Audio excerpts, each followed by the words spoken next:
Bismillahirrahmanirrahim. Datang kepada Nabi SAW Arab Badui, fa'akramahu. Iya, atau Nabi SAW datang kepada Arabi. Di sini karena failnya adalah Nabi SAW. Nabi datang kepada Arabi, orang Arab Badui, fa'akramahu. Maka orang Arab Badui itu menghormati Nabi SAW. Faqala lahu i'tina. Maka Nabi SAW mengundang Arab Badui itu datang ke rumah Nabi SAW. Datanglah kamu kepada kami. Fa'atahu. Maka Arab Badui itu datang kepada Nabi SAW. Faqala lahu Rasulullah SAW. Maka Rasulullah SAW bersabda kepada Badui itu, sal hajatak. Silakan kamu minta apa keperluanmu. Maka Arab Badui itu mengatakan, naqatun narkabuha wa a'nuzun yahlibuha ahli. Saya minta onta yang saya naiki, dan saya minta kambing betina yang akan diperas susunya oleh keluargaku. Faqala Rasulullah sallallahu alaihi wasallam, yakni orang Arab Badui ini minta dunia kepada Rasulullah sallallahu alaihi wasallam. Maka Rasulullah sallallahu alaihi wasallam menyatakan, a'ajaztum an takunu mithla ajuzi Bani Israel. Apa kalian lemah dan kalah dengan nenek Bani Israel? Qalu, maka para sahabat bertanya, ya Rasulullah, wa ma ajuzu Bani Israel? Bagaimana kisahnya nenek Bani Israel? Maka Nabi cerita, qal inna Musa alaihissalam lamma sara Bani Israel min Misra. Ini Nabi Musa alaihissalam ketika berjalan bersama pengikutnya dari Bani Israel dari Mesir, mau keluar Mesir, dallut tariq, maka mereka tersesat di jalan. Waqal ma hadza. Maka Nabi Musa berkata waktu itu, apa ini? Kenapa kita tersesat? Waqala ulama'uhum. Maka ulama mereka berkata, yakni ulama yang ada di Bani Israel yang bersama Nabi Musa itu berkata, inna Yusuf alaihissalam lamma hadarahul maut akhadha alaina mawthiqa.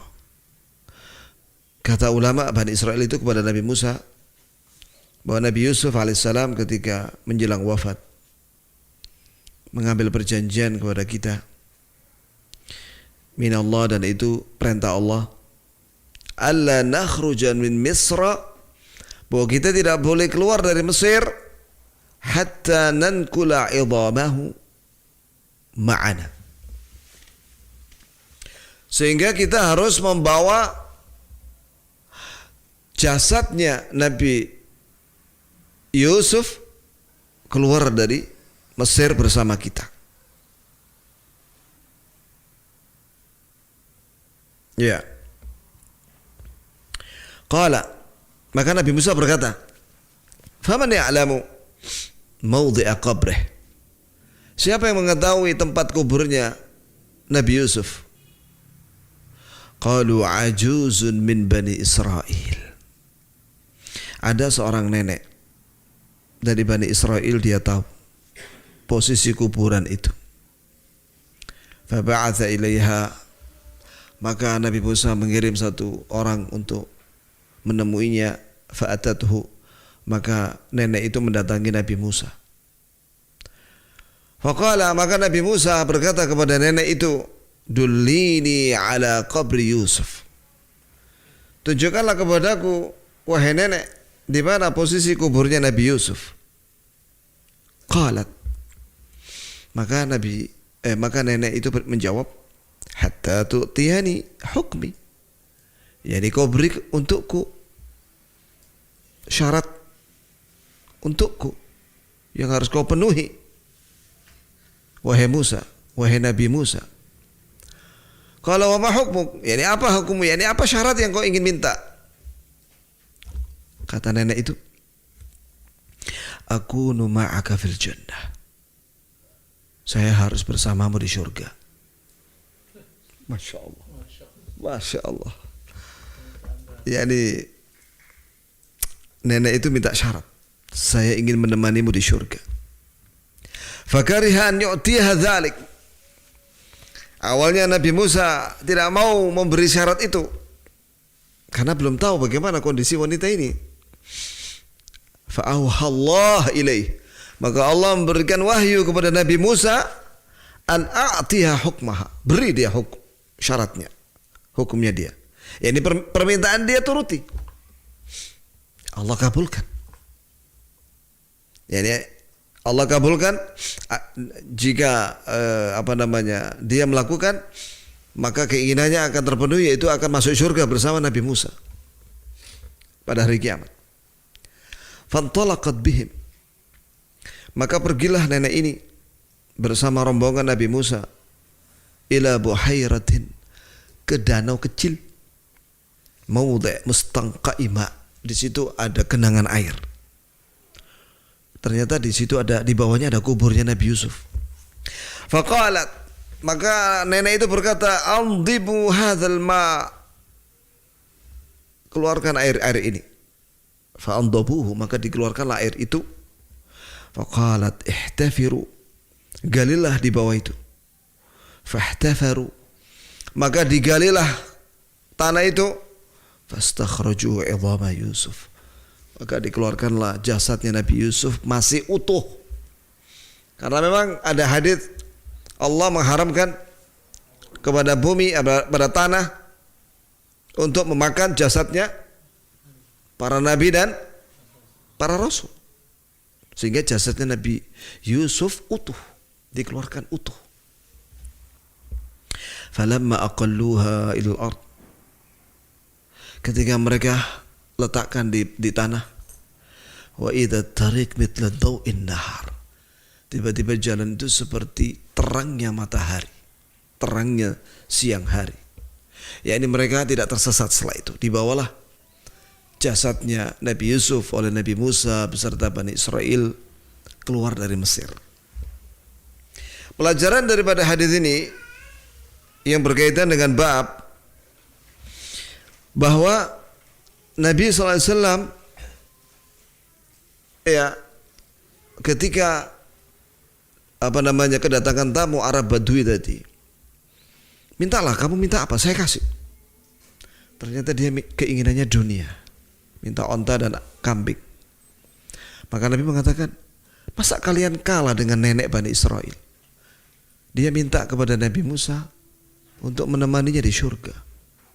Yani Nabi SAW menginginkan kepada para sahabat agar mereka memiliki keinginan yang tinggi, cita-cita yang tinggi, yaitu masuk surga.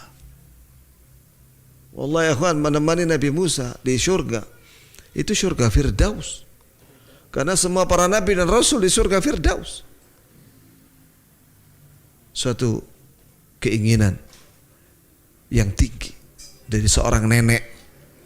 Dan ini menjadi pelajaran buat kita ya ikhwah, bahwa kita itu kalau minta kepada Allah, mintalah yang paling tinggi dulu, surga Firdaus. Kata Nabi SAW, idza sa'altumullaha al-jannah fas'aluhu al-firdaus, fa innaha a'la al-jannah wa awsatuha wa minha tafajjaru anharul jannah wa saqfuha arsyur rahman. Kata Nabi SAW dalam hadis yang sahih, jika kalian minta kepada Allah, berdoa, mintalah kepada Allah surga Firdaus. Sebab surga Firdaus itu surga yang paling tinggi. Wa awsatuha, dan dia posisinya ada paling tengah. Jadi kata ulama di situ menunjukkan bahwa surga, di atas surga Firdaus itu ada arsy yang bentuknya itu seperti kubah. Kalau dia paling tinggi dan tengah, berarti seperti kubah begini. Posisinya di tengah dan paling tinggi. Kemudian dari surga Firdaus itu mengalir sungai-sungai surga, yaitu sungai madu, sungai susu, sungai khamr, sungai jahe, zanjabil, dan yang lainnya. Ada namanya juga sungai Tasnim. Tasnim ini adalah sungai khomer yang paling enak di surga. La yusadda'una anha wa la yudzifun. Ketika mereka minum itu khomer itu yang paling enak. Jadi minuman paling enak itu khomer di surga ya khaw. Tasnim namanya. Wa mizajuhu min tasnim. Aina yashrabu bihal muqarrabun. Tasnim ini adalah ain, yaitu mata air, yakni sungai. Ya. Yashrabu bihal muqarrabun, yang diminum murni oleh ahlul jannah muqarrabun, yang derajatnya lebih tinggi daripada ashabul yamin. Kalau ashabul yamin, golongan kanan, itu minum tasnim ini campur, sebagai campuran. Kalau muqarrabun minum tasnim ini murni. Wa minha tufajjaru anharul jannah. Dari surga Firdaus itu mengalirlah sungai-sungai surga. Wa saqfuha arsyur rahman, dan atapnya adalah arsy Allah yang maha penyayang.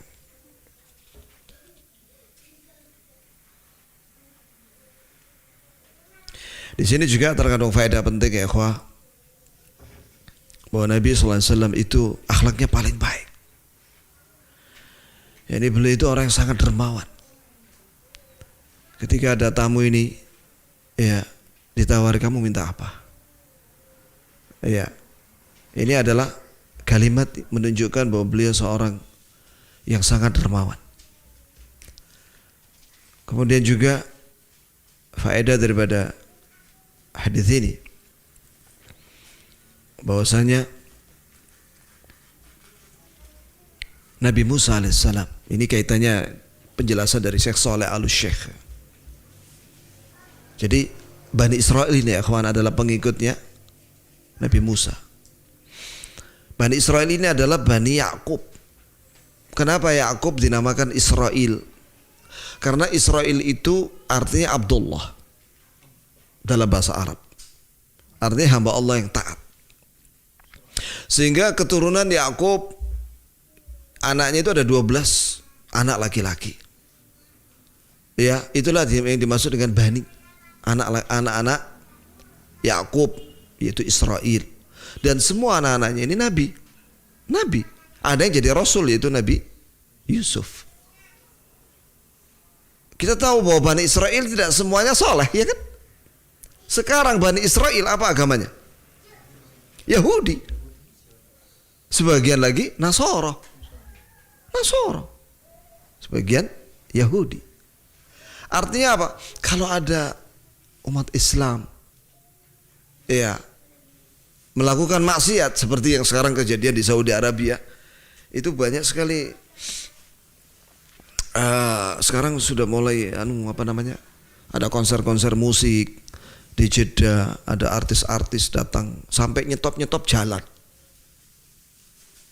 Ya kalau di Indonesia mirip lah kayak festival desa itu, ya kan? Sampai jalanan macet karu-karuan.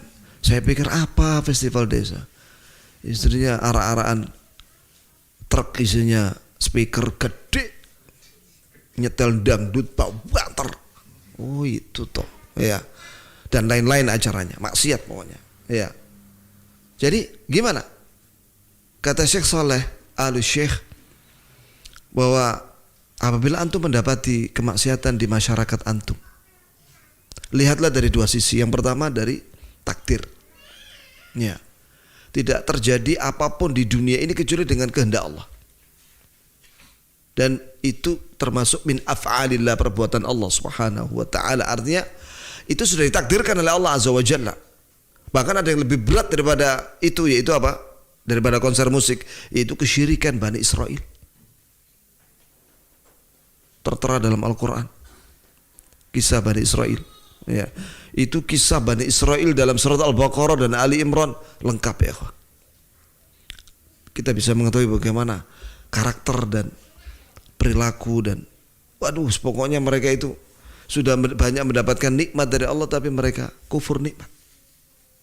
Ya, akhirnya apa? Fa usyribu fi qulubihimul ijl bi kufrihim. Kalimat fa'ushribu. Nah, ini kalau menurut ilmu balaghah ini namanya isti'arah.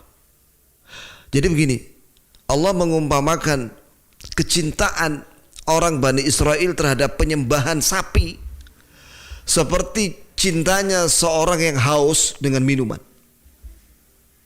Fa'ushribu fi qulubihimul ijl.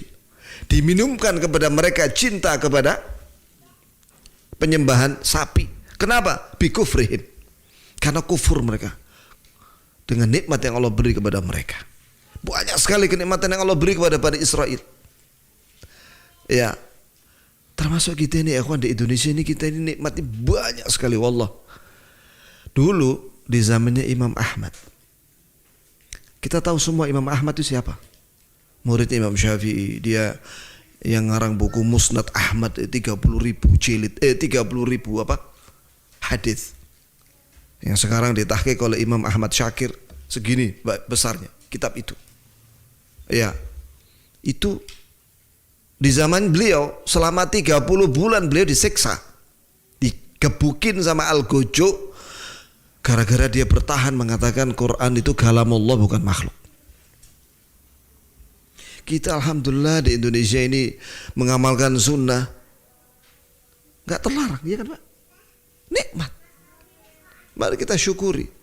La in syakartum la azidannakum. Jika kalian bersyukur akan ditambah lagi nikmat oleh Allah, nikmat aman, nikmat hidayah kepada bangsa ini dan seterusnya. Tapi ikhwah, yang kedua, kisah tentang berlomba-lombanya para ulama di Masjidil Aqsa di zamannya Maryam ketika masih bayi untuk kafalah. Kafalah itu apa ya? Mendidiknya. Kalau zaman sekarang kayak bapak asuh lah. Bagaimana ceritanya? Allah Azza wa Jalla berfirman dalam surah Ali Imran ayat 44, "Dzalika min amba'il ghaibi nuhihi ilaik." Itulah berita gaib yang kami wahyukan kepadamu wahai Nabi. Di sini terkandung faedah penting ya ikhwah, bahwa kita ini kadang-kadang perlu kisah. Iya kan Pak?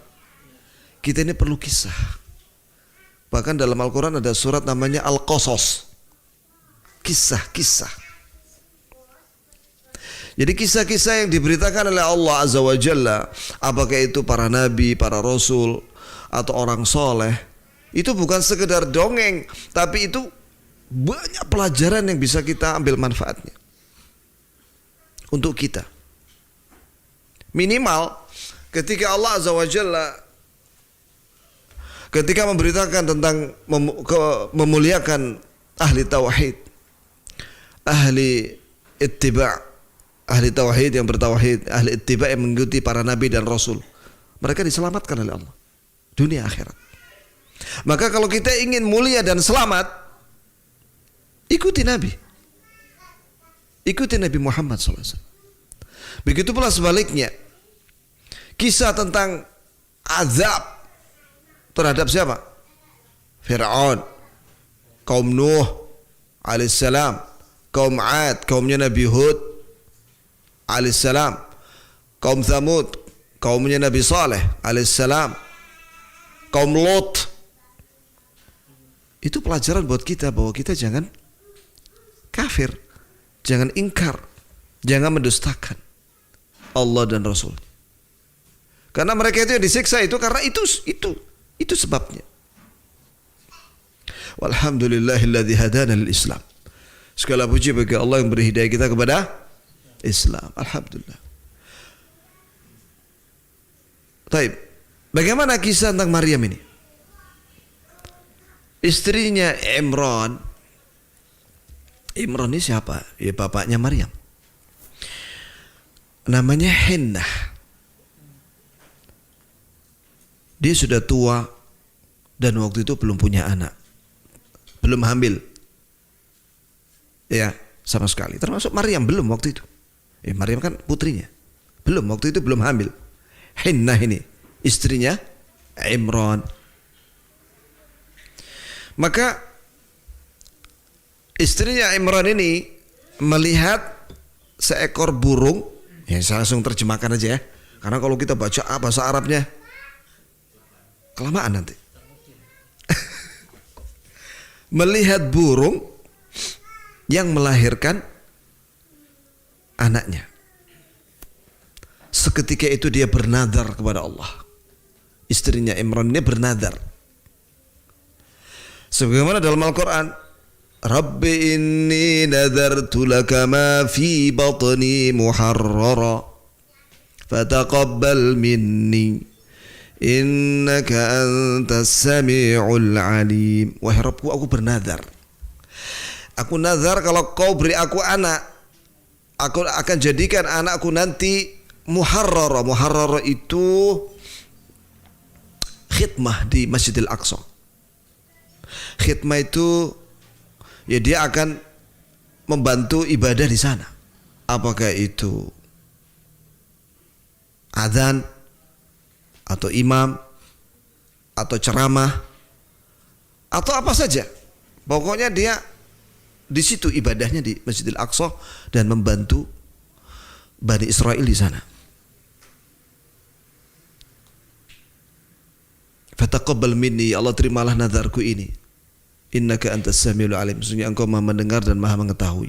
Kau mendengar kalimatku dan harapanku dan kau mengetahui semua keinginanku. yakni dia pengen punya anak. Maka dia bernazar. Setelah itu hamil dia. Padahal dia sudah tua loh. Udah nenek-nenek. Ya, hamillah dia. Falamma wada'atha qalat inni wada'tuha untha. Ketika melahirkan bayi perempuan, dia kan pengennya laki-laki untuk supaya bisa membantu dakwah dan ibadah di Masjidil Aqsa, kan laki-laki, tapi dia melahirkan perempuan. Wallahu a'lamu bima wada'at, Allah lebih tahu jenis kelamin apa yang dia lahirkan. Wa inni sammaituha Maryam, kami namakan dia Maryam. Wa inni u'iduha bika wa dzurriyyataha minasyaitonir rajim, dan seterusnya. Ya, ini Allah melindungi Maryam dan anaknya nanti dari godaan syaitan yang terkutuk. Ya, selanjutnya ya ikhwani fillah, ketika lahir itu anak, ini Maryam, maka ditutupi selimut dan dibawa ke Masjidil Aqsa. Semoga Allah bebaskan Masjidil Aqsa dari Yahud, dari kekejaman Yahudi dan penjajahan Yahudi. Amin ya rabbal alamin. Amin kan ya ikhwah? Amin. Barangkali kalimat amin dari antum ini langsung diijabahi oleh Allah. Yahudi disingkirkan oleh Allah dari Masjidil Aqsa. Antum pernah ke Masjidil Aqsa Pak? Pernah? Masjidil Aqsa pernah ke sana? Di sana itu yang jaga pagarnya Masjidil Aqsa itu Yahudi. Tentara Yahudi dengan senjata lengkap. Tidak ada senyum. Jadi kalau orang Islam lewat situ dilihatin gini. Gitu ya. Bahkan Masjidil Aqsa itu berkali-kali itu batal sholat Jumat. Ya ini gak jadi sholat Jumat, gak boleh diadakan. Ditutup sama tentara Israel. Dan umat Islam itu cuma boleh menyelenggarakan sholat 5 waktu saja. Di sana tidak ada pengajian kecuali khutbah Jumat. Dan apabila sudah ba'da Isya sekitar setengah jam setelah salat Isya ditutup pintunya, pintu pagernya itu, sehingga orang Islam dari Indonesia atau dari yang lainnya turis di dalam Masjidil Aqsa tidak bisa pulang dia. Jalannya cuma itu. Maka harus segera pulang. Dan juga ketika habis subuh setelah terbit matahari itu gilirannya Yahudi. Yahudi masuk ke komplek Masjidil Aqsa. Enggak ada orang Islam di situ. Waktu duha sampai menjelang zuhur. Ya wah, kita kembali kepada Maryam yang masih bayi ini. Diletakkan di selimut oleh uminya dan dibawa ke Masjidil Aqsa. dan diserahkan kepada para ulama, anak keturunan dari Harun, Nabi Harun alaihissalam. Maka Hinnah, umminya Maryam, mengatakan, dunakum hadhil mantura, jagalah bayi dari nadarku ini, karena aku sudah bernadar ini harus dididik di Masjidil Aqsa. Fatanafasu fiha, maka mereka para ulama dari keturunan Nabi Harun ini berlomba-lomba ingin mendidik Maryam ini, li'anha bintu imamihim, ya sebab ini anak perempuan dari tokoh agama mereka. Ya, Maryam ini orang Imran, bapaknya Maryam itu laki-laki yang saleh. Ini adalah kebaikan mendidik anak, ya, menjadi wanita yang salehah. Jelas ini pahalanya sangat besar. Maka Nabi Zakaria berkata, waktu itu Nabi Zakaria hidup di situ. Nabi Zakaria alaihissalam berkata, ana haqqu biha, saya lebih berhak untuk mendidik Maryam daripada kalian. Kenapa? Li'anna khalataha indi, sebab bibinya Maryam, istriku. Ini istrinya Nabi Zakaria. Jadi saudari umminya Maryam, yani bibinya Maryam, itu istrinya Nabi Zakaria.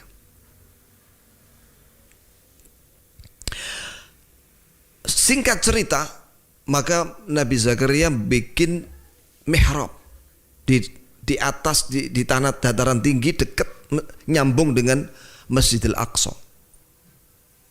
Disitulah Maryam tinggal dan beribadah dan dididik oleh Nabi Zakaria.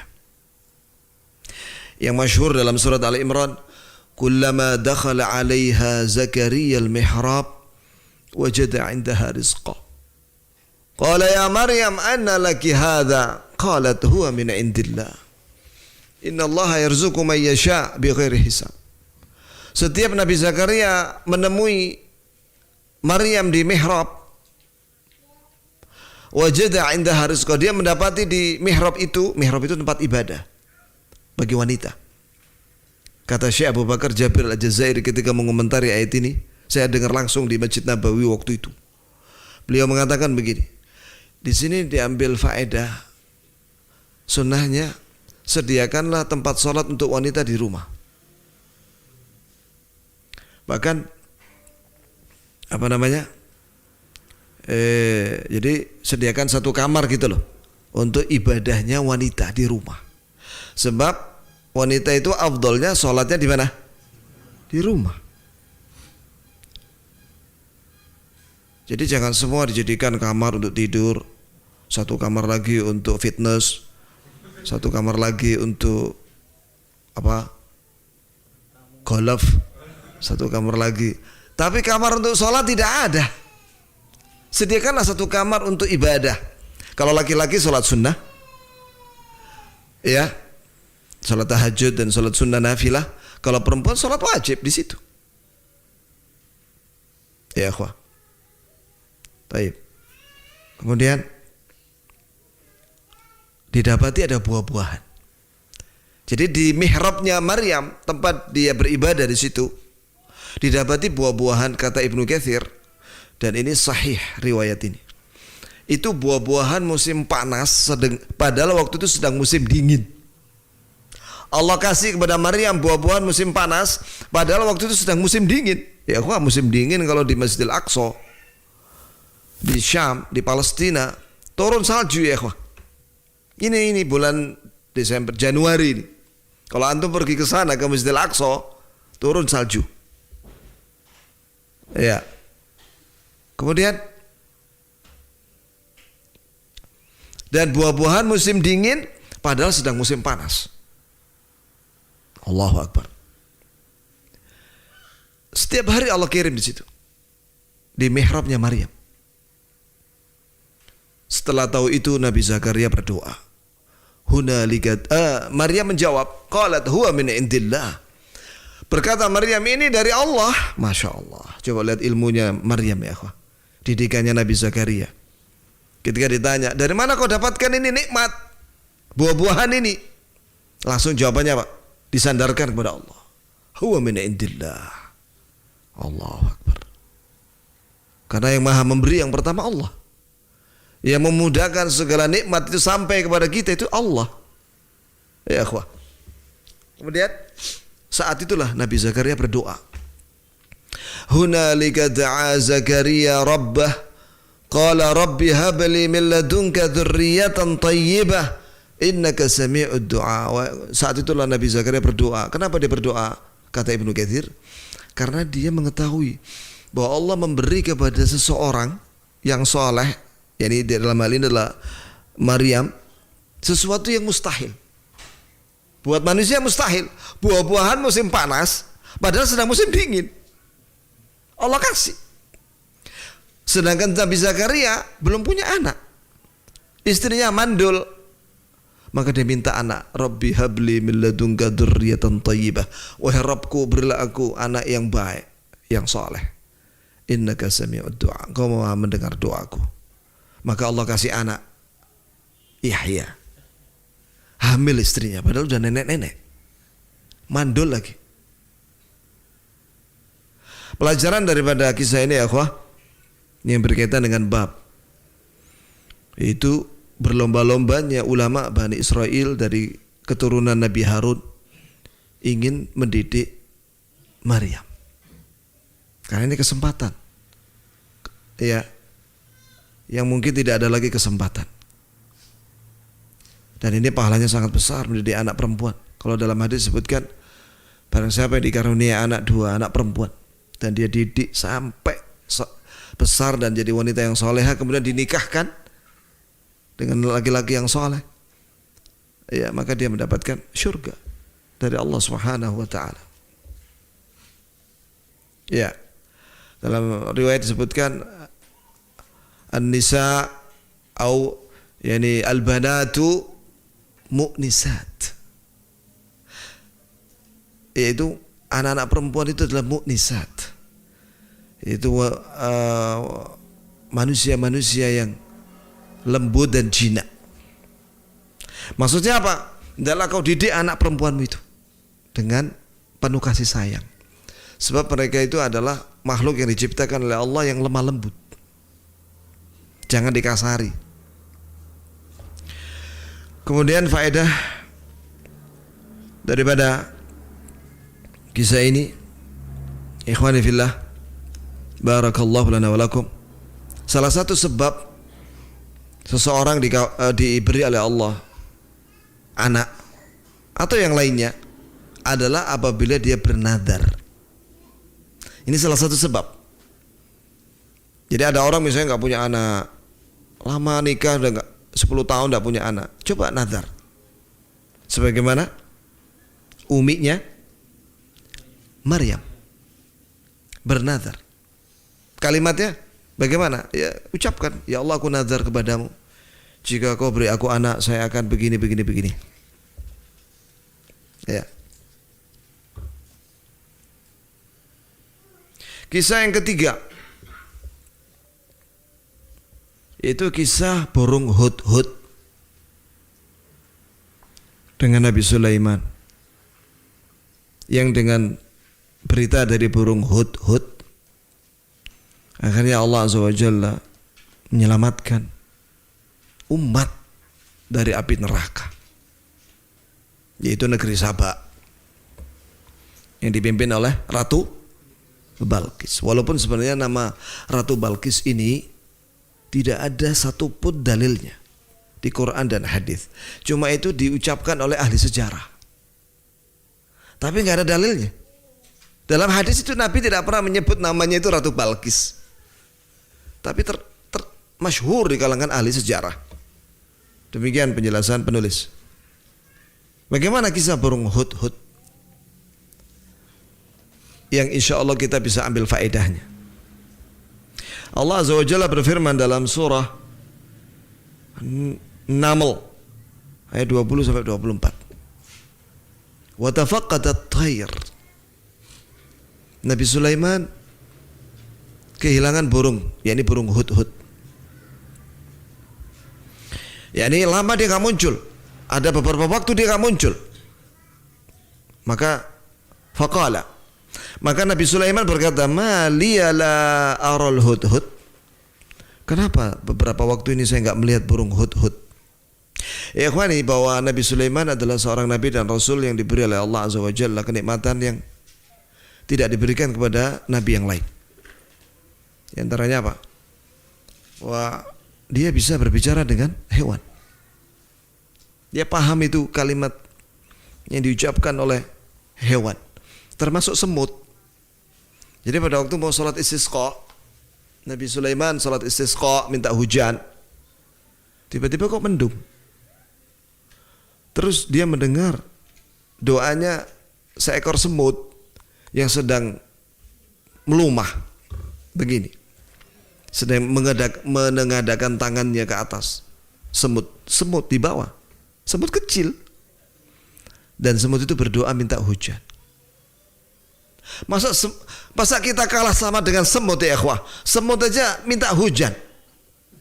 Kita orang, ada yang bilang gini, percuma kita minta hujan atau sholat istisqa, ternyata enggak hujan. Astagfirullah, ini kalimat yakni musibah ya. Harusnya kita ini ya ikhwani fillah, ketika Allah menguji kita dengan angin panas, musim kemarau panjang dan lain sebagainya, itu ada hikmah di balik itu. Allah menguji kita apakah kita beribadah dengan benar apa enggak. Di antaranya adalah kita menghidupkan ibadah berupa apa? Salat istisqa. Iya. Mengenai apakah nanti akan diberi hujan apa enggak, kita laksanakan dulu itu ibadah itu. Kita hidupkan sunnah ini. Dan husnudzonlah kepada Allah. Karena setiap doa yang dipanjatkan itu ada 3 kondisinya. Bisa jadi Allah akan beri. 2, Allah akan jauhkan dari musibah. 3, Allah akan beri ganjaran dan derajat yang tinggi di surga. Jadi tidak ada doa yang sia-sia, itu tidak ada. Kalau ada orang mengatakan percuma kita berdoa atau salat istisqa, ternyata ya enggak hujan. Astagfirullah, ini kalimat musibah yang akan diucapkan oleh orang yang katanya guru agama. Ya, insyaallah ini kalau enggak insyaallah Senin atau Selasa kita akan adakan salat istisqa. Boleh di masjid, tapi sunahnya di lapangan.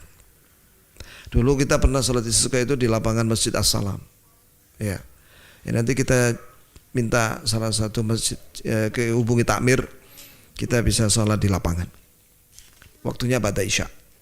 Kenapa? Karena kalau siang itu panas dan juga orang-orang kan sibuk ya kan. Tapi kalau ba'da isya kan sudah pada pulang. Insyaallah kita undang semuanya nanti. Boleh? Di mana? Lapangan mana? Boleh? Kalau diizinkan, nanti kita kasih tahu ke Malang Mengaji. Kita umumkan hari Selasa atau hari Senin atau Selasa ya. Iya boleh. Insyaallah. Ikhwani fillah, barakallahu li wa lakum.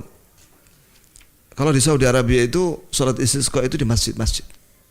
Di Masjidil Haram, Masjid Nabawi. Kalau kami dulu di sekolah, di masjid sekolah. Waktu itu saya masih ingat imamnya dan khatibnya Syekh Abdul Razak Al-Abbad. Itu dia mimpin salat istisqa dan berdoa waktu itu dan khutbah. Malamnya hujan deras. Masya Allah. Bahkan pernah beliau berdoa minta hujan waktu khutbah Jumat. Awalnya panas, musim panas ya akhi. Pas sholat Jumat hujan. Jadi setelah khutbah kan sholat Jumat. Pas sholat itu hujan. Jadi kita keluar dari masjid sekolah itu di Jamiah Islamiyah menuju asrama itu hujan. Itu ya. Kita kembali pada burung hudhud. Kata Nabi Sulaiman, bagaimana? Saya kok tidak melihat burung hudhud ini? Amkana minal ghaibin, atau dia sudah termasuk yang ghaib yang tidak mau datang lagi di majelisku. Maka Nabi Sulaiman mengancam. la'u'adzibannahu, saya akan siksa itu burung hudhud adzaban syadida, dengan siksa yang keras, au la'adzbahannahu, atau saya sembelih aja dia, au la ya'tiyanni bisultanin mubin, atau dia harus datang kepadaku dengan alasan yang jelas kenapa dia tidak hadir. Famakatha ghaira ba'id, maka burung hudhud ini ternyata mendengar kalimat ini, ancaman itu, maka dia posisinya tidak jauh dari Nabi Sulaiman. Dia datang kepada Nabi Sulaiman. Faqal, maka burung hudhud berkata, ahattu bima lam tuhid bih, saya punya ilmu yang kau tidak tahu, wahai Nabi Sulaiman. Waji'tuka min saba'in binaba'i yaqin, saya datang dari negeri Saba, yaitu Yaman, dengan berita yang yakin. Apa beritanya itu? Inni wajadtu imra'atan tamlikuhum, saya mendapati negeri Saba itu dipimpin oleh seorang wanita yang tadi disebutkan namanya siapa tadi? Itu dia ya. Tamlikuhum, yang mau menjadi raja, ratu buat mereka. Wa utiyat min kulli syai', dan dia diberi oleh Allah banyak kenikmatan. Walaha arsyun azim, dan dia memiliki singgasana yang besar, istana dan singgasana yang besar. Tapi wajadtuha wa qaumaha yasjuduna lisyams, aku mendapati wanita ini, yakni ratu itu, ratu Saba itu, dan kaumnya sujud kepada matahari. Yakni apa? Musyrik. Mereka musyrikun, menyembah matahari. Min dunillah, menyembah selain Allah. Wa zayyana lahum syaitan, dan mereka telah dihiaskan kesyirikan itu oleh syaitan. A'malahum, perbuatan mereka itu, fasaddahum anis sabil, sehingga mereka menghalangi ketaatan kepada Allah, fahum la yahtadun, dan mereka belum mendapatkan petunjuk. Kemudian bagaimana ya ikhwani pelajaran daripada ayat-ayat ini?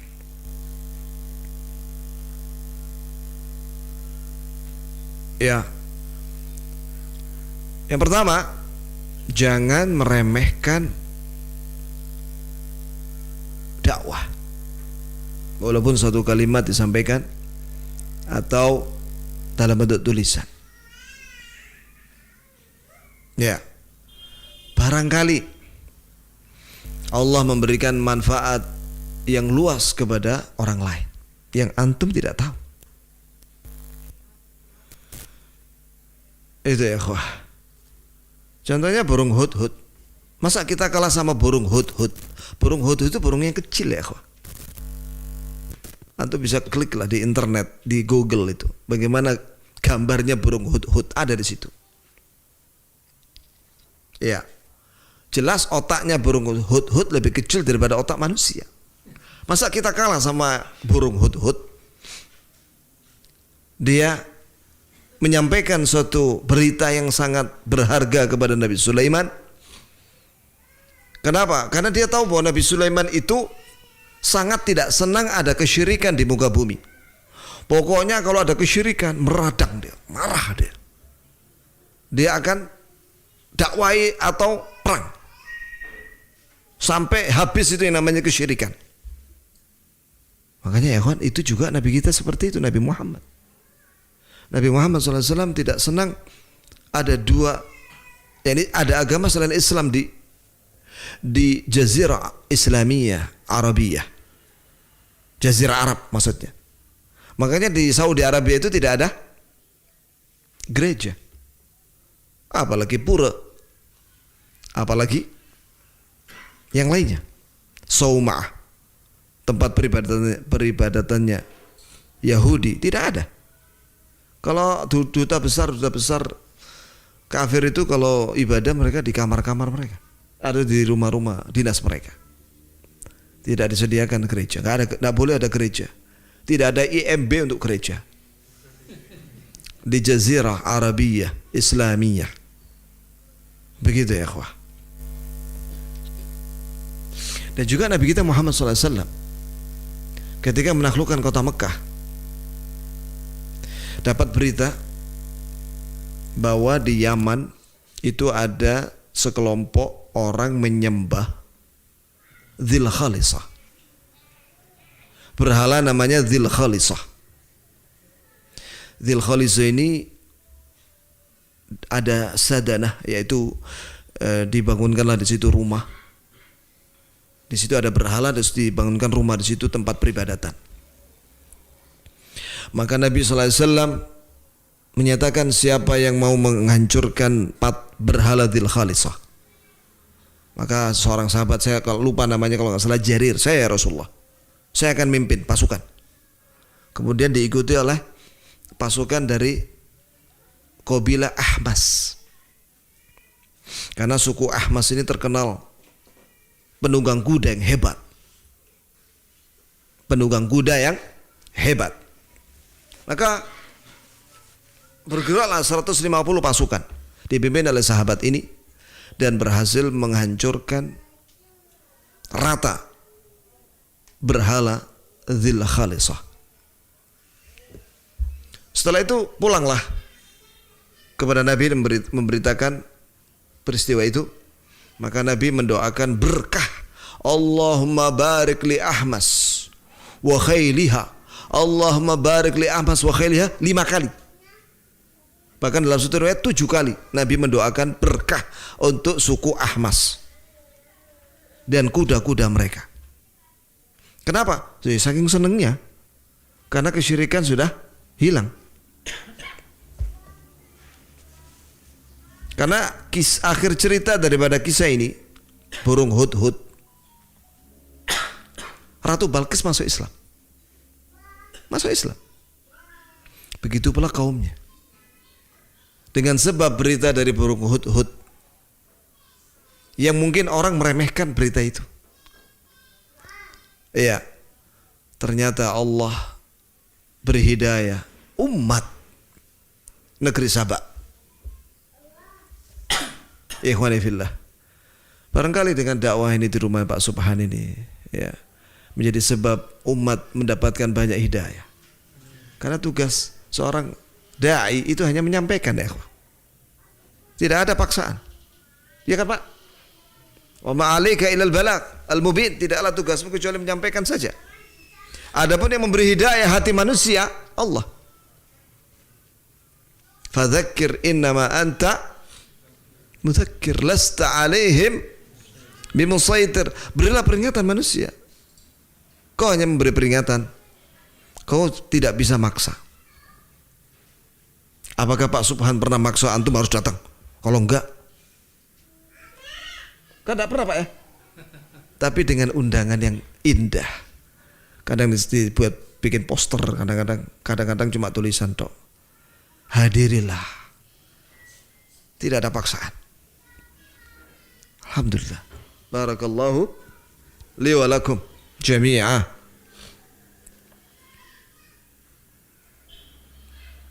Ya. Kemudian kisah yang keempat masih berkaitan dengan perlombaan atau siapa orang yang dipilih oleh Nabi Sulaiman untuk bisa memindahkan singgasananya Ratu Balkis. Dalam surat An-Naml ayat 38 sampai 40. Allah Azza wa Jalla berfirman, qala ya ayyuhal mala'. Maka Nabi Sulaiman berkata setelah mendengar berita dari burung hudhud, ayyuhal mala', wahai masyarakat, wahai rakyat, gitulah bahasa kita ya. Ayyukum ya'tini bi arsyiha.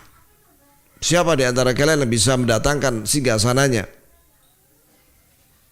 Ratu Balkis ke sini? Qabla an ya'tuni muslimin, sebelum mereka datang kepadaku menjadi muslim. Qala Ifrit, berkata jin Ifrit. Nah ini ya, coba lihat tentaranya Nabi Sulaiman itu ada jin namanya Ifrit. Ifrit pakai ain. minal jin, iya ifrit, dari bangsa jin. Dia berkata begini, jin ifrit, ana atika bihi, saya akan datangkan untukmu wahai Nabi Sulaiman singgasananya Ratu Balqis itu, qabla an taquma min maqamik, sebelum Anda berdiri dari tempat dudukmu. Maksudnya kata ahli tafsir bahwa Nabi Sulaiman itu dia kalau menemui rakyatnya di istananya, dia duduk di kursi dari pagi hari sampai tengah siang menjelang tergelincir matahari, menemui rakyatnya, siapa yang mengadu ini dan lain sebagainya, memimpin dari mulai pagi sampai siang.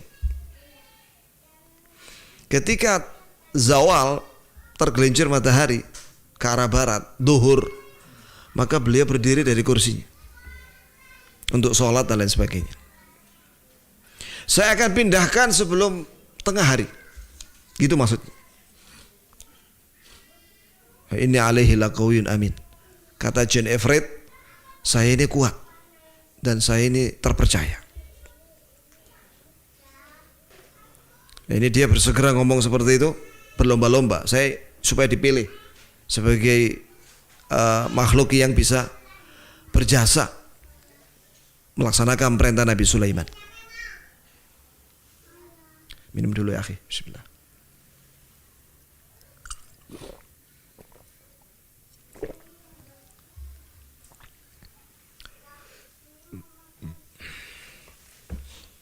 Qala alladhi 'indahu 'ilm. Terus ada satu orang laki-laki saleh yang memiliki ilmu minal kitab. Ilmu dari kitab.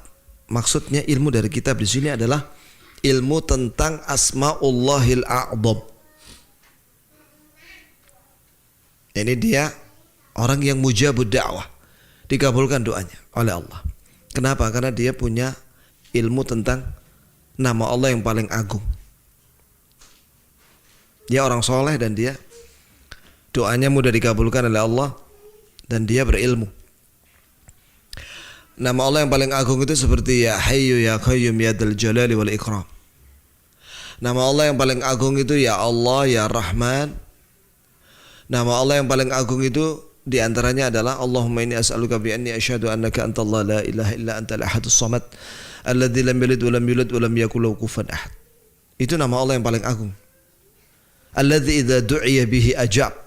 Yang apabila seorang berdoa dengan menyebut nama Allah itu yang paling agung itu akan dikabulkan doanya. Wa idza su'ila bihi a'ta. Apabila dia minta kepada Allah dengan menyebut nama itu akan diberi permintaannya. Itu tadi itu.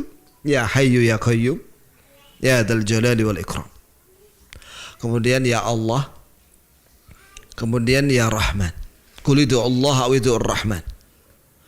Terus tadi itu yang saya bacakan agak panjang tadi.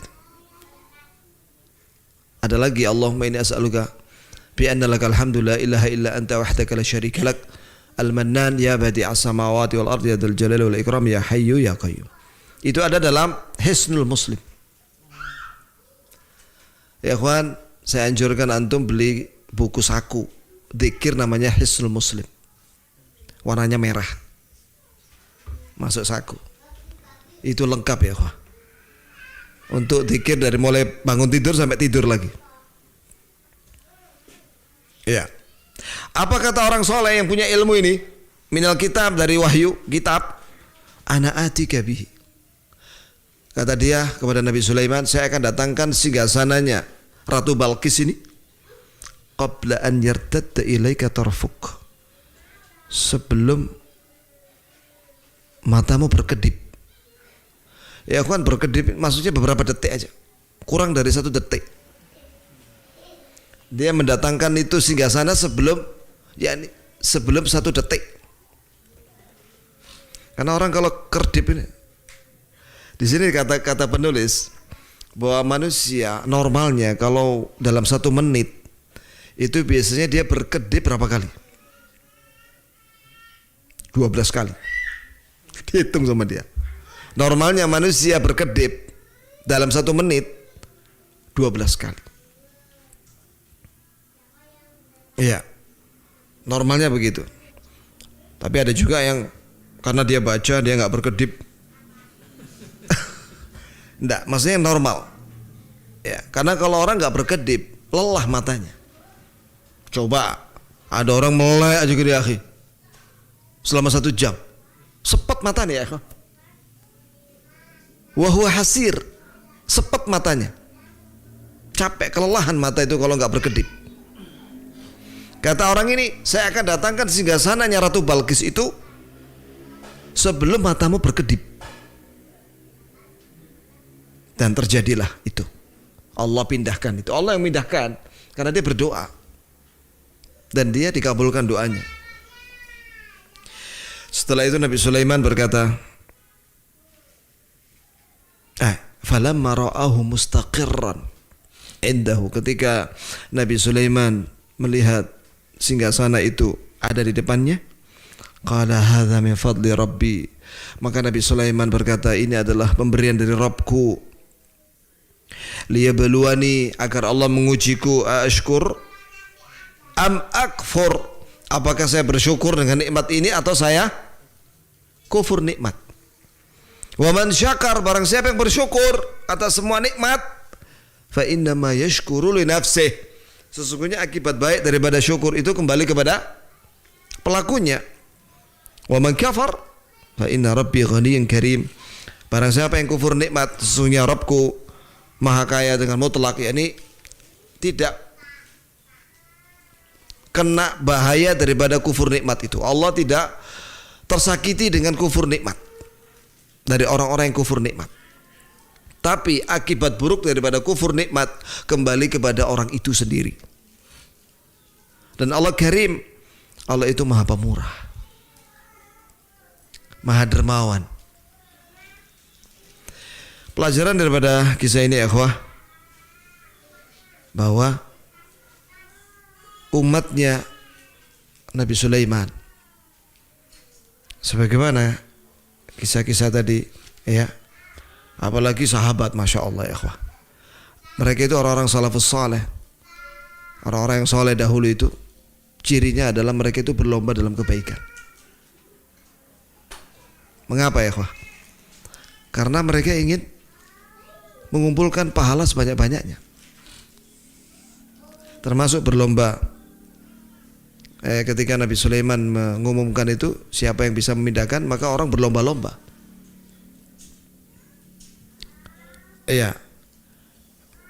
Di dalam buku ini masya Allah diterangkan ada 28 amalan saleh yang barang siapa mengamalkan ini, wallah pasti bahagia dia, insya Allah. Ketahuilah ya akhwan bahwa ini termasuk pelajaran dari kisah ini ya. Mengapa orang-orang dahulu itu berlomba-lomba dalam kebaikan? Karena pada hari kiamat manusia itu terbagi 3. Yang muslim ya, terbagi 3 kelompok. Yang muslim. Yang pertama, ini diterangkan dalam kitab 200 soal jawab dalam masalah akidah Al-Firqatun Najiyah oleh Syekh Hafidz Al-Hakami rahimahullah. Dia yang ngarang buku Ma'arijul Qabul fi syarhi Sulamil Wusul ila Ilmil Usul fi Tauhid wa Tibai Sunnah. Ketika menjelaskan konsekuensi 2 kalimat syahadat dalam 3 jilid. Konsekuensi 2 kalimat syahadat 3 jilid. Yang saya kaji di Masjid Al-Amin Tunjung Sekar. Itu baru mukadimah udah setahun.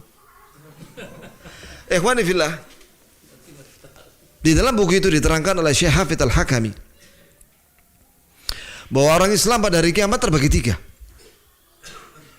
Yang pertama, man tarajjahat hasanatuhu ala sayyiatihi, orang yang amal solehnya lebih berat daripada dosanya, walaupun 1 hasanah dia masuk surga. Hasanah itu kebaikan atau pahala, 1 pahala. Jadi dia lebih berat amalnya itu dengan dosanya 1 pahala, maka dia masuk surga. Dalilnya, fa amma man thaqulat mawazinuhu fahuwa fi 'ishatir radiyah.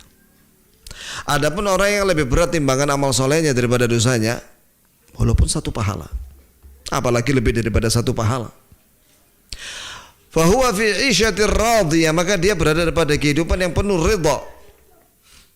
Ya, ini masuk surga. Di situ dengan kalimat Syekh Hafidz Al-Hakami mengatakan dakhalal jannah, masuk surga dia. Yang kedua, man tarajjahat sayi'atuhu ala hasanatih. Yang mana yang kedua ini dosa-dosanya lebih berat daripada amal solehnya. Dosanya lebih berat. Walaupun satu dosa. Walaupun satu dosa. Kalau orang zaman sekarang misalnya itu loh nimbang-nimbang itu ya, walaupun lebih berat 0,1 gram. Orang ini dosanya lebih banyak satu saja daripada amalnya di timbangan itu pada hari kiamat. Dakhalan nar, masuk neraka dia. Wa amma man khaffat mawazinuhu fa ummuhu hawiyah. Adapun orang yang lebih ringan amal solehnya daripada dosanya, ini lebih berat dosanya daripada amal solehnya, fa ummuhu hawiyah. Ummu itu kata Ibnu Katsir dimaghuhu, otaknya dulu yang nyungsep, yakni kepalanya dulu yang masuk neraka hawiyah. Wa ma adraka ma hiya, tahukah kamu apa neraka hawiyah itu? Narun hamiyah, api yang sangat panas. Yang ketiga, tasawat hasanatuhu wa sayiatuhu, baina hasanati wa sayiati. Itu sama beratnya antara pahala dan dosanya, sama persis. Fahum ashabul a'raf, mereka ini tinggal di al-a'raf. Wa huwa makanun bainal jannah wan nar, tempat di antara surga dan neraka. Jika dia melihat ke surga, kan kedengaran suara penduduk surga di situ, makan, minum, senang-senang. Maka ashabul a'raf ini sedih, aduh kenapa saya kok belum masuk surga. Ketika melihat neraka dengan teriakan-teriakan penduduknya, maka dia takut kalau nyemplung neraka. Kata Syekh Hafidz Al-Hakami, fa ma'aluhu ilal jannah, pada akhirnya mereka akan masuk surga. Li imanihim, karena iman mereka. Nah kita gimana ya kok? Lah enggak, maksud saya bagaimana kita ini? Balil insanu ala nafsihi basirah. Setiap orang pasti lebih tahu kondisinya masing-masing.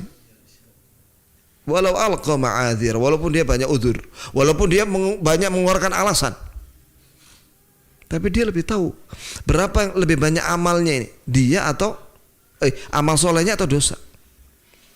Insya Allah kalau saya diundang lagi, insya Allah ya, akan kita bahas. Oh gitu kah? Masya Allah. Jazakallah khair. Barakallahu li wa lakum jami'ah.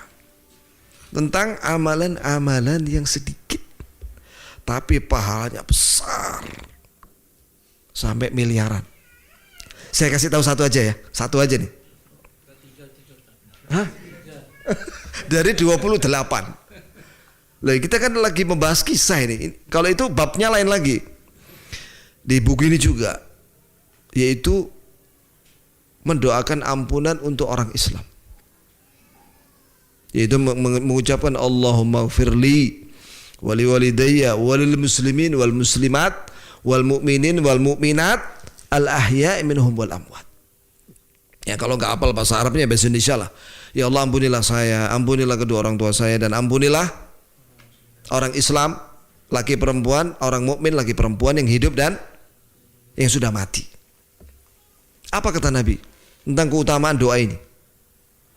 Man istaghfara lil mu'minin wal mu'minat kataballahu bi kulli mu'minin wa mu'minatin hasanah.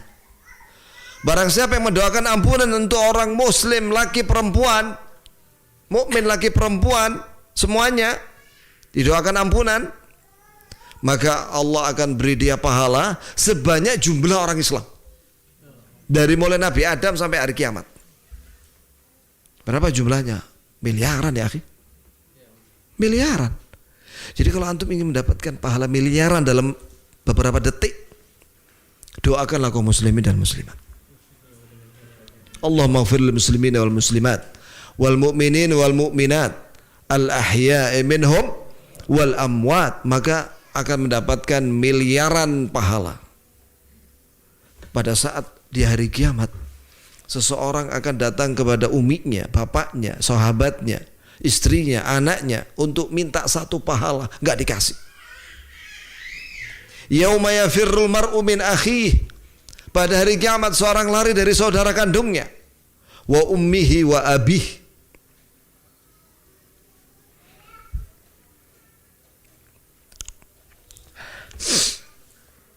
Dan dia lari dari uminya dan bapaknya.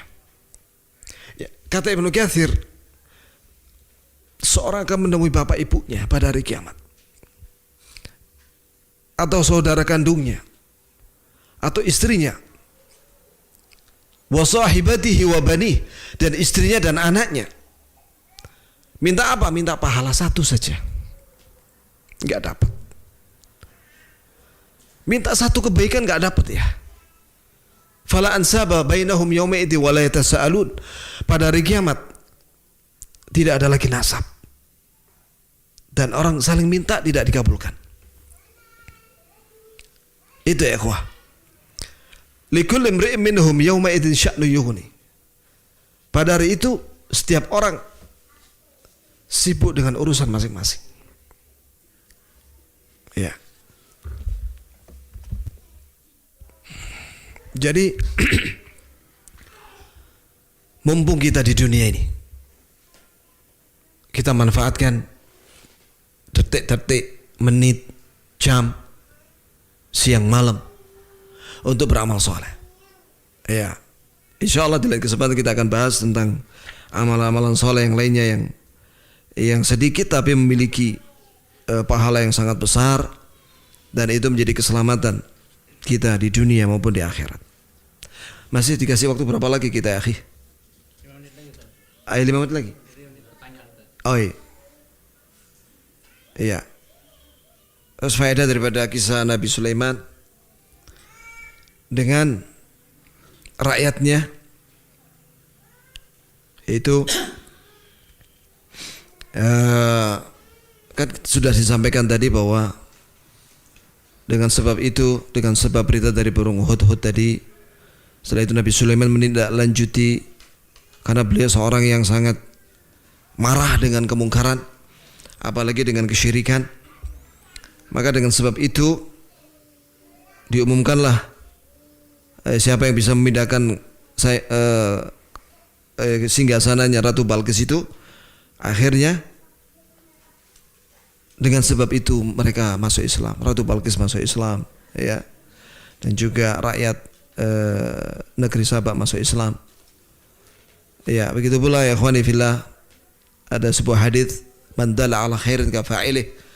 Barang siapa yang menunjukkan pada sesuatu kebaikan, maka dia seperti mengamalkan kebaikan itu, walaupun dia tidak mengamalkannya karena belum mampu.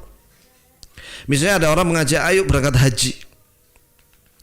Dengan kalimat itu banyak orang berangkat haji, maka orang yang mengajak itu seperti dia berangkat haji, pahalanya. Ayo bangun masjid, ya, walaupun dia nggak punya duit, tapi dia ngajak orang bangun masjid karena butuh masjid. Di wilayah itu nggak ada masjid, maka orang-orang mengeluarkan duitnya untuk beli tanah dan membangun masjid. Orang yang mengajak bangun masjid walaupun dia nggak punya duit, ya, dia mengajak saja, panitia dia pembangunan, maka dia seperti orang yang bangun masjid. Berapa pahala yang didapatkan? Ya, seorang yang berdakwah itu luar biasa. Kemudian di sini juga faedah penting bahwa hidup di dunia adalah ujian. Kalimat liya beluani, untuk mengujiku, bahwa di dunia ini kita ujian. Ujian apa di dunia ya ikhwah? Yang pertama, Allah menguji dengan berita lewat wahyunya. Seperti ini kisah. Ini berita. Maka wajib kita yakini. Jangan didustakan. Barang siapa yang meyakini berita dari Allah Azza wa Jalla, maka dia selamat. Barang siapa yang mendustakan berita dari Allah, maka dia enggak selamat. Kafir dia, mendustakan berita dari Allah. Yang kedua, ujian berupa perintah. Laksanakanlah perintah itu. Wajib atau mustahab. Jangan pilih-pilih karena ini mustahab jadi enggak diamalkan. Lah, amalkanlah. Kemudian yang ketiga, ujian berupa larangan. Hentikan. Hentikan larangan itu. Jangan dilakukan larangan itu.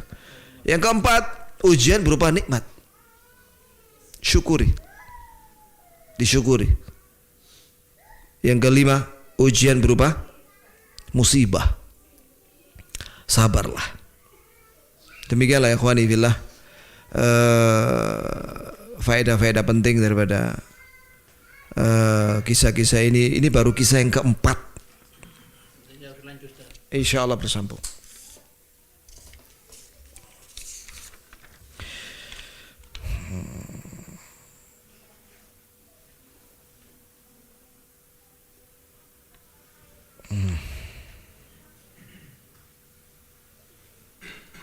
Ya. Ini ada pertanyaan. Assalamualaikum warahmatullahi wabarakatuh. Waalaikumsalam warahmatullahi wabarakatuh. Alhamdulillah akhirnya menjumpai kajian yang membahas kisah-kisah sahih. Karena kami sangat membutuhkannya untuk keluarga, terutama dalam pendidikan anak-anak. Ini ada pertanyaan satu. Apa nama lengkap kitab yang barusan dikaji? Namanya, judulnya Al-Hayatu Furas. Kehidupan ini adalah kesempatan. Belum diterjemahkan, ini kitab baru. Penulisnya Abu Ammar Muhammad bin Abdullah Ba Musa. Hafidhahullah, masih hidup orangnya. Al-Hayatu Furas. Yang kedua, apakah sudah ada terjemahannya? Belum ada. Kemudian, apakah kriteria kisah bisa diputuskan sahih? Dikatakan sahih kisah itu karena disebutkan dalam Al-Quran dan disebutkan dalam hadis yang sahih atau hasan li dzatihi atau hasan li ghairihi. Dan siapakah yang mensahihkannya? Yang mensahihkannya kalau Quran jelas ya, mutawatir. Semua isi Quran itu mutawatir, sahih. Kemudian kalau hadis yang mensahihkan ya ahli hadis, yang mengatakan bahwa ini sahih, ini hasan. Kitab apa saja yang sejenis, terutama yang berbahasa Indonesia, yang direkomendasikan untuk dipelajari? Ada buku kisah yang ditulis oleh ini Ibnu Katsir, Qasasul Anbiya, kisah para nabi. Kalau mau yang lengkap, itu kalau salah sudah ada terjemahnya, itu kisah-kisah para nabi itu, karya Ibnu Katsir. Ada yang lebih lengkap yaitu Al-Bidayah wan Nihayah. Itu kisah cerita dari mulai awal penciptaan makhluk, yaitu arsy, pena, langit, dan seterusnya sampai Nabi Adam, kemudian terus sampai Nabi Muhammad, sampai pada abadnya Ibnu Katsir. Setelah itu baru beliau ngarang buku An-Nihayah fil Fitan wal Malahim. Itu kisah tentang bukan kisah, tentang tanda-tanda kiamat. Sampai kiamat, sampai surga dan neraka. Jadi Masya Allah, Ibnu Katsir ini nuqal. Kata ulama dia itu nuqal. Nuqal itu artinya orang yang suka nulis. Bayangkan kisah dari mulai zaman penciptaan makhluk pertama, berdasarkan Quran dan Sunnah dia tulis. Kisah tentang Nabi Adam, Hawa, kisah tentang iblis, dan seterusnya, itu lengkap ceritanya. Namanya kitabnya apa? Al-Bidayah wan Nihayah. Tidak tahu apakah sudah diterjemahkan apa belum, coba dicek.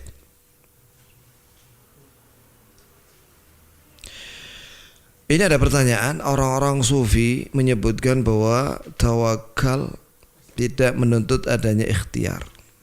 Iya, ini orang sufi, bodoh mereka dengan ilmu Islam. Iya, makanya Imam Ahmad ketika ada orang Umar bin Khattab didatangi seorang, maka Umar tanya, mau kemana kamu? Mau haji. Duh, kamu kok tidak berbekal? Dia bilang, atawakkalu ala Allah. Saya bertawakal kepada Allah. Kata Umar, innama tatawakkalu ala jirabin nas. Kamu itu bertawakal dengan keranjangnya orang. Maksudnya minta-minta dia. Jadi kalau berangkat haji harus berbekal. Ini tanpa bekal moro-moro berangkat ngono. Gak gawe apa-apa, mek kelambi ngono tok, kain ihram juga dua sudah wis gak gawa sama sekali. Wala fulus wala syai'. Nah terus siapa nanti makannya dan minumnya dan lain sebagainya. Ikhwan, orang sufi ini sudah ada semenjak zaman Imam Malik. Imam Malik pernah ditanya, ya Syekh, ini ada orang berzikir dengan menari-nari. Hah? Adakah itu? Iya ada Syekh. Tidak ada itu. Ya, di zaman sahabat tidak ada orang zikir sambil menari-nari. Imam Syafi'i lebih keras lagi mengatakan tentang sufi. Banyak sekali kalimat beliau tentang, komentar beliau tentang sufi. Kata Imam Syafi'i, barang siapa man tasawwafa arba'ina yawman lam ya'ud akluhu. Barang siapa yang mengamalkan ilmu tasawuf selama 40 hari atau 1 bulan, maka akalnya hilang. Jadi orang bodoh dia. Nah iya. Coba lihat orang sufi. Mereka zikir sambil menari-nari, munyar-munyar begini ya, gini. Munyar-munyar selama 10 menit sambil diiringi hadrah kata mereka. Ya. Apa enggak ngeluh dah sih? Makanya kebanyakan yang menari-nari sambil zikir menari-nari itu munyar-munyar gini, kurus-kurus, dia stres ya. Telan, kalau nggak percaya lihat aja. Ada itu. Jadi mereka itu khusus diundang dan dibayar mereka. Rata-rata yang menari-nari itu kurus-kurus, stres ya. Munyar-munyar terus selama 1 jam itu. Bayangin coba. Istirahat 10 menit, minum dulu, ngeluh dah sih. Munyar lagi setelah itu. Ya, lagunya sampai 1 jam. Bandel deh. Tapi akhwah.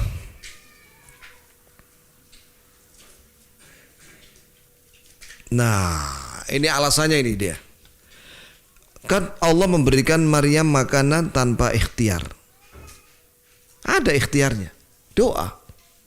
Salah satu ikhtiar adalah doa. Ikhwani fillah. Rezeki itu ada 2. Ketahuilah kata ulama, rezeki itu ada 2 macam. Yang pertama yaitu yang memang sudah digariskan oleh Allah. Setiap orang pasti akan dapat rezeki. Walaupun dia tiduran di penjara sana. Orang yang di penjara mana ada bekerja berdagang, nggak ada deh. Turu enek kono kan. Ya kan? Tapi dapat makan dia. Nasi aking gitu. Ya karena jatahnya cuma 15.000 per hari. Bahkan orang yang sakit, ya, bahkan burung-burung yang sakit, yang nggak bisa terbang, patah sayapnya atau sakit, dari mana Allah kasih rezeki? Lewat ibunya yang mencari makanan kemudian diberikan di mulutnya. Itu burung. Ya kawan, ada satu burung ya kawan. Dia bukan hanya memberi makan pada anak-anaknya, tapi juga kepada manusia. Apa itu? Burung walet. Memangnya burung walet itu tidak ikhtiar dia. Pagi dia keluar cari makan di hutan sana di Kalimantan. Sore ba'da asar pulang dia. Makanya di Melak itu kalau ba'da asar itu dulu itu banyak sekali burung walet. Akhir-akhir ini sudah mulai berkurang karena hutannya habis. Sudah hampir habis karena ditambang dan dibakar. Karena diganti dengan minyak kelapa sawit. Kelapa sawit. Ya. Nah, burung walet ini pulang sore-sore itu dia meludah-ludah. Ludahnya itulah sarang burung walet. Dan itu mahal, per kilonya 15 juta. Kadang-kadang orang Melak itu panen sebulan itu 20 kilo. Duduk aja dia dapat rezeki itu jadi, ya. Jadi ada rezeki yang memang sudah digariskan oleh Allah. Setiap orang dapat. Yang kedua, ada rezeki yang dengan usaha. Harus ada. Contoh begini, makanya ada perdebatan antara Imam Syafi'i dengan salah seorang. Dia ngotot, dia orang sufi itu, bahwa rezeki nggak perlu usaha. Terus Imam Syafi'i mengajak dia ke pasar. Di pasar itu ada orang yang dia tidak punya barang, tapi dia ngangkat-ngangkat barang. Dengan ngangkat barangnya pedagang dia dapat fulus. Coba lihat tuh, itu ada dua orang. Yang satu ngangkat barang, yang satu kecapean dia nggak ngangkat barang. Yang satu dapat upah dari ngangkat barang. Yang satu karena dia nggak ngangkat barang dia nggak dapat. Dari situ dia dapat hidayah. Bahwa ternyata ada rezeki yang memang dengan apa? Usaha. Kalau sama sekali tidak dan menafikan usaha, ini berarti bodoh dengan ilmu syariat. Bukankah Nabi sallallahu alaihi wasallam menyuruh kita untuk mengambil pohon-pohon, menebang pohon dan menjualnya lebih baik daripada minta-minta. Dan juga Nabi menganjurkan untuk at-takassub, yaitu berdagang atau membuat sesuatu terus dijual. Sebaik-baik rezeki adalah min kasbil yad, yaitu seorang yang bikin sesuatu kemudian dijual. Itulah rezeki yang halal, yang baik. Maryam soleh dan dia memang dijamin oleh Allah Azza wa Jalla rezekinya, ya. Di samping itu pula juga diberi oleh Nabi Zakaria. Dikirimi makanan oleh pembantunya atau oleh budaknya. Kemudian di sini ada pertanyaan lagi.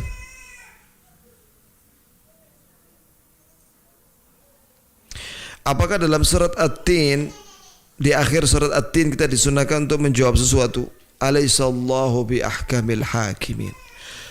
Saya lupa riwayatnya sahih apa enggak, ya, kalimat bala, ya. Bahkan untuk menjawab kalimat itu, ayat itu, nanti dicek lagi di tafsir Ibnu Katsir. Sahih enggak riwayatnya? Saya belum memastikan. Apakah boleh mendakwai anak kecil dengan komik, hadis, buku bergambar yang berisi hadis-hadis Bukhari Muslim? Apakah orang dewasa boleh baca?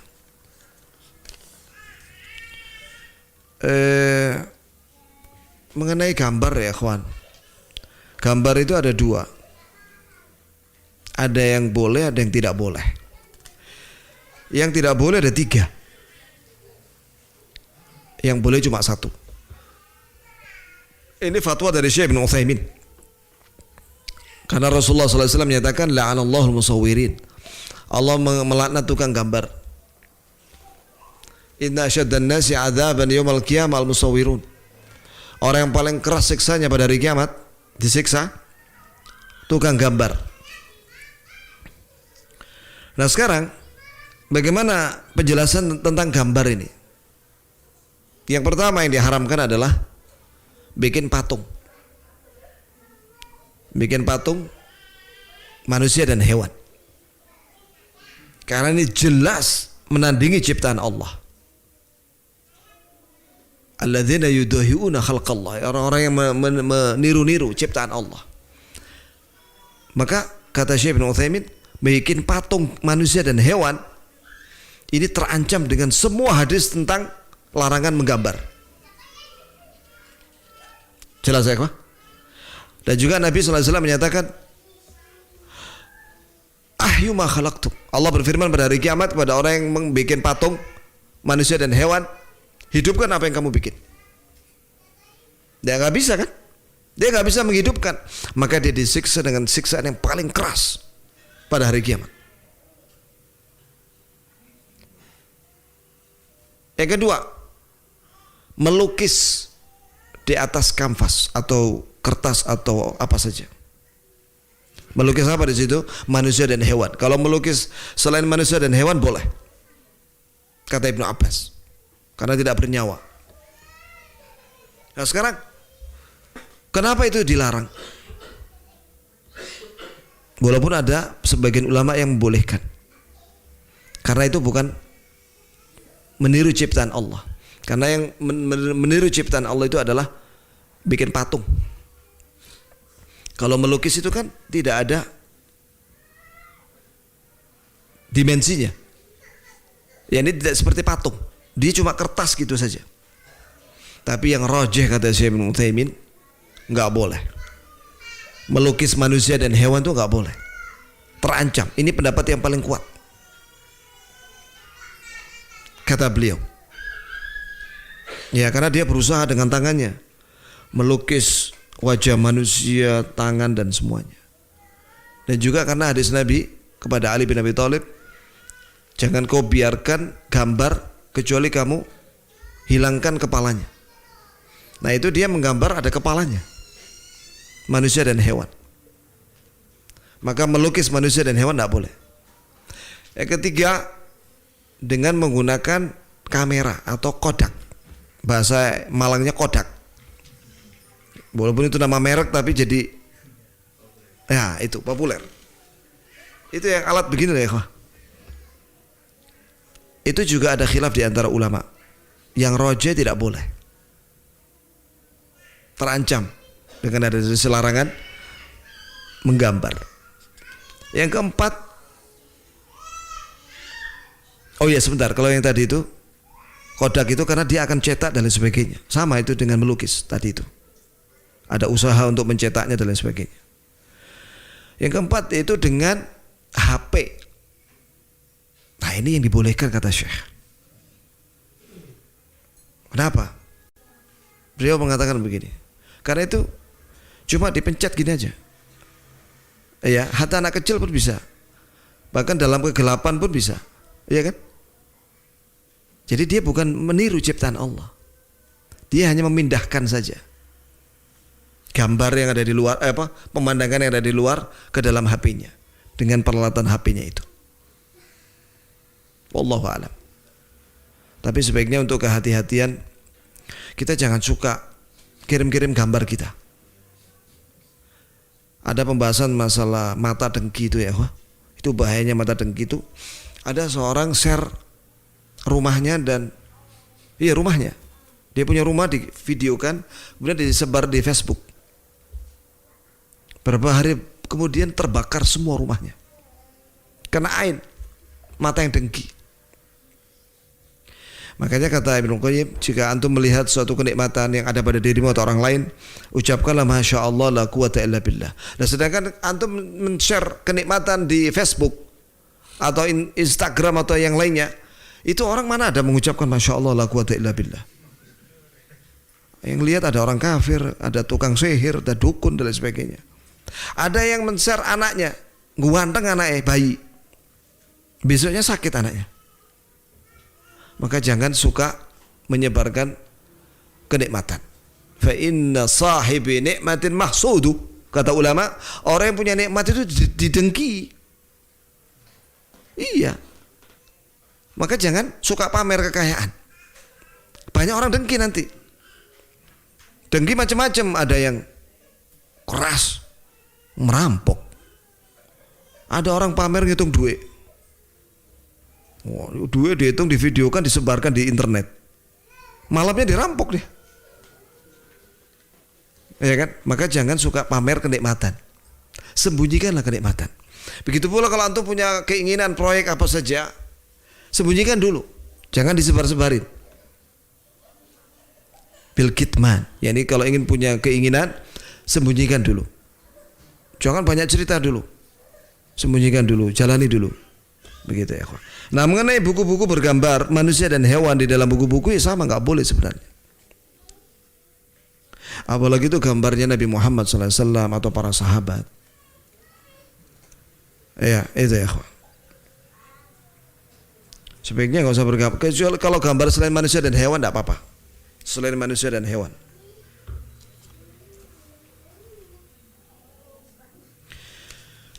Disebutkan dalam Al-Quran tentang khamr. Di surga disebutkan ada khamr. Sedangkan kita tidak pernah minum khamr. Bagaimana kita bisa membayangkan khamr padahal kita tidak pernah meminumnya? Absyir, kabar gembira bagi orang mukmin. Dia akan menikmati khamr paling lezat di surga. Itulah minuman yang paling enak di surga, at-tasnim. Wa mizajuhu min tasnim. Aina, mata air.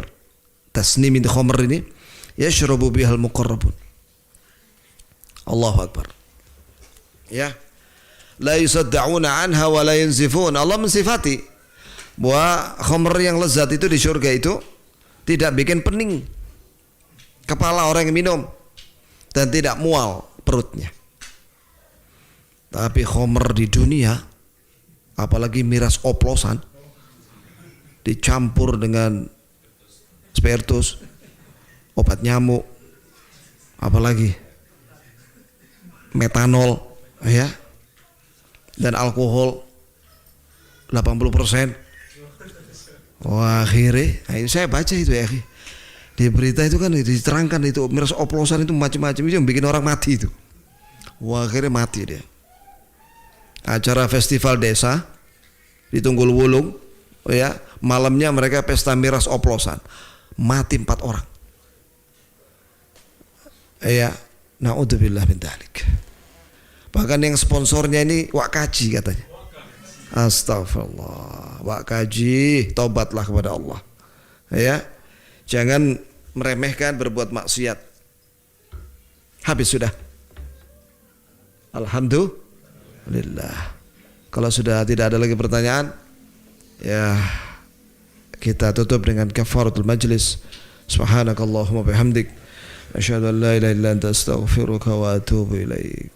Insyaallah ketemu di lain kesempatan dalam keadaan lebih baik. Wassalamualaikum.